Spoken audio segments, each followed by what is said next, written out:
মানুষ পেইন নিতে চায় না, আরাম নিতে চায়, আনন্দ নিতে চায়, ফুর্তি নিতে চায়, মজা নিতে চায় এবং ইমিডিয়েট গ্র্যাটিফিকেশন চায়, ইমিডিয়েট প্লেজার চায়, ইমিডিয়েট এটা চায়, ডোপামিন ইমিডিয়েট চায়।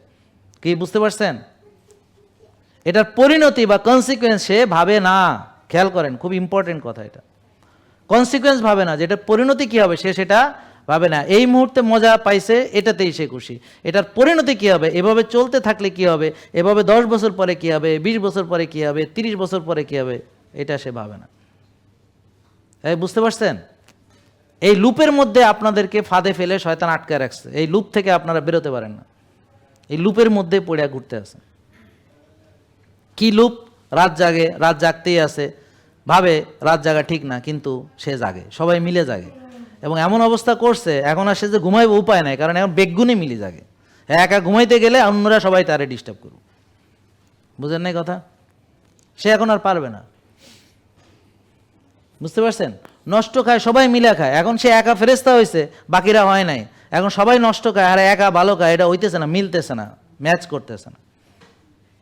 এই খেয়াল, বুঝতে পারছেন? এখন কেউ ব্যায়াম করে না, সে সকালে হাঁটে, এই তোমার ডায়াবেটিস হয়েছে নাকি, আবার জিজ্ঞাসা সবাই, কয় না আমার তো ডায়াবেটিস। তাহলে হাঁটোস কে? মানে রোগ হইলে পরে হাঁটবো, এর আগে হাঁটাও যাবে না। আর যদি ইমাম সাহেব দৌড়ায় তাহলে তো খবর আছে, ইমাম দৌড়ে খেয়ে, মানে ইমাম সাহেব বলে দৌড়াইতে পারবে না। অথচ রাসূল সাল্লাল্লাহু আলাইহি ওয়াসাল্লাম নিজেই দৌড়ে অংশগ্রহণ করছেন, ওনার স্ত্রীর সঙ্গে উনি দৌড় প্রতিযোগিতা করছেন, হাদিসে আছে। এটা তো ওনার স্ত্রীর সাথে করছেন। এছাড়া ঘোড়দৌড় প্রতিযোগিতা, তীরন্দাজি প্রতিযোগিতা ইত্যাদি ইত্যাদি। আর ওনারা তো যুদ্ধ টুদ্ধ করতেন। আর আমরা তো মানে কি করি, আমরা তো ধমক দিলে হিসু করে দিব, আমাদের যুদ্ধ টুদ্ধ লাগবে না। হ্যাঁ, আমাদের তো বুঝেন না, মনোবল এতই চাঙ্গা, ধমক দিলে। আর ধমকও দেওয়া লাগে না। শুনছে কেডা কি হয়েছে, হুই না বুক দরফল করে কলজা টুলজা কাঁপি লেলা, হ্যাঁ যুদ্ধ করবো, এত বেনিফিট। শুনছে কে, মানে আমাদের ইমান এত শক্ত এখন, বুঝছেন? আর আগে মহিলারা ওরা ওই যে লড়াইয়ের ময়দানে যাইয়া ওখানে দেখা গেল নার্সিং করছে, তারা ক্ষত হয়েছে তাদেরকে, সাহাবেদেরকে বিভিন্ন মানে তারা ফার্স্ট এইড যেটা চিকিৎসার যেটা দেয় আর কি, ওগুলো তারা দিয়েছে। তার মানে ওখানে কী হয়েছে, তীর এসে পড়তেছে, বর্ষা এসে পড়তেছে, এখানে লাশ আসতেছে, ওখানে কারো হাত নাই কেটে ফেলতেছে, এর মধ্যে তারা আবার কাজ করতেছে।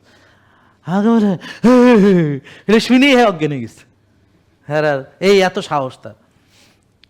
বুঝতে পারছেন এগুলো কেন? কারণ আমরা নিজেদেরকে বড় নিরাপদ নিরাপদ নিরাপদ নিরাপদ করতে করতে এখন একটা বিরাট অনিরাপদের মধ্যে পড়ে গেছে।